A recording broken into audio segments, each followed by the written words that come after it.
വൈദ്യുത കമ്പിയിൽ വീണ മരം മുറിച്ചു നീക്കുന്നതിനിടെ മരത്തടി ദേഹത്ത് വീണ തൊഴിലാളി മരിച്ചതിൽ നാട്ടുകാരുടെ പ്രതിഷേധം. 2 ദിവസമായി വീണുകിടന്ന മരം മുറിച്ചു മാറ്റണമെന്ന് ആവശ്യപ്പെട്ടെങ്കിലും KSEB നടപടിയെടുത്തില്ല. ഇതോടെ വനംവകുപ്പ് ഖാദർ എന്നയാളെ വിളിച്ച് മരം മുറിച്ചു മാറ്റുകയായിരുന്നു. ഇതിനിടെയാണ് അപകടമുണ്ടായത്.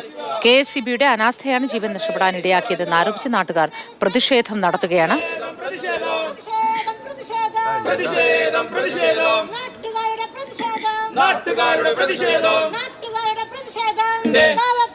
MS ലിഷോ വിവരങ്ങളുമായി ചേർന്നു. ലിഷോ, ഇത് കൃത്യമായി എവിടെയാണ് സംഭവം നടന്നിരിക്കുന്നത്? ഈ ഖാദർ എന്നയാളിനാണോ ജീവൻ നഷ്ടപ്പെട്ടത്? KSEB എന്തുകൊണ്ടാണ് ഈ അനാസ്ഥ കാട്ടിയത്? അവരുടെ ഭാഗത്തുനിന്ന് എന്തെങ്കിലും വിശദീകരണം നിലവിൽ ലഭ്യമാണോ? മോത്തി, ഈ സംഭവം നടന്നത് ചിമ്മിനി ഡാമിനോട് തൊട്ടടുത്തുള്ള ഇടത്താണ്. ഞാൻ നിൽക്കുന്ന ഇടത്താണ്. ഇവിടെ ഈ റോഡിന് കുറുകെ വലിയൊരു മരം വീഴുകയാണ് ഉണ്ടായത്. ആ മരം താങ്ങി നിൽക്കുന്നത് ഈ വൈദ്യുത കമ്പിയിലാണ്.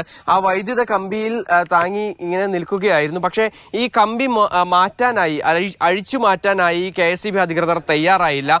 അതുപോലെ തന്നെ ഈ മരം മുറിച്ചു മാറ്റാനും 2 ദിവസമായും തയ്യാറായില്ല. ഇതോടുകൂടി വനം വകുപ്പ് വിഷയത്തിൽ ഇടപെട്ടു. വനം വകുപ്പ് ഈ മരം മുറിച്ചു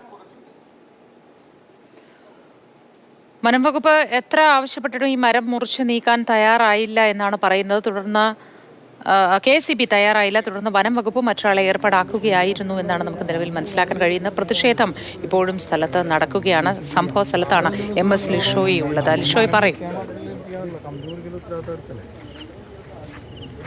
എന്താ അവർ നിങ്ങളോട് ചോദിക്കണം, ഇവിടെ വന്ന് ഉദ്യോഗസ്ഥരോട് ചോദിക്കണം. നിങ്ങൾക്ക് ഇന്ന് ഇവിടുന്ന് പോകണമെങ്കിൽ നിങ്ങൾ ആരും ഉദ്യോഗസ്ഥൻ്റെ പറ്റാട്ടോ, അല്ലാണ്ട് നിങ്ങൾ ഇവിടെ വണ്ടി കൊണ്ടുവിടുന്ന് പോകില്ല.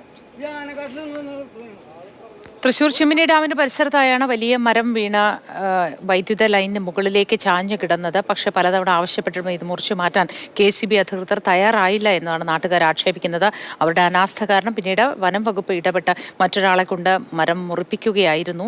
അങ്ങനെയാണ് ഈ മരം മുറിക്കാനെത്തിയ ആളിന് ജീവൻ നഷ്ടമായത്. ഇതിൽ വലിയ പ്രതിഷേധം നാട്ടുകാരുടെ ഭാഗത്തു നിന്നുണ്ടാവുന്നു. നാട്ടുകാർ അവിടെ കൂട്ടം കൂടി നിന്ന് പ്രതിഷേധിക്കുന്നതാണ് നിങ്ങൾ ദൃശ്യങ്ങളിൽ കണ്ടത്.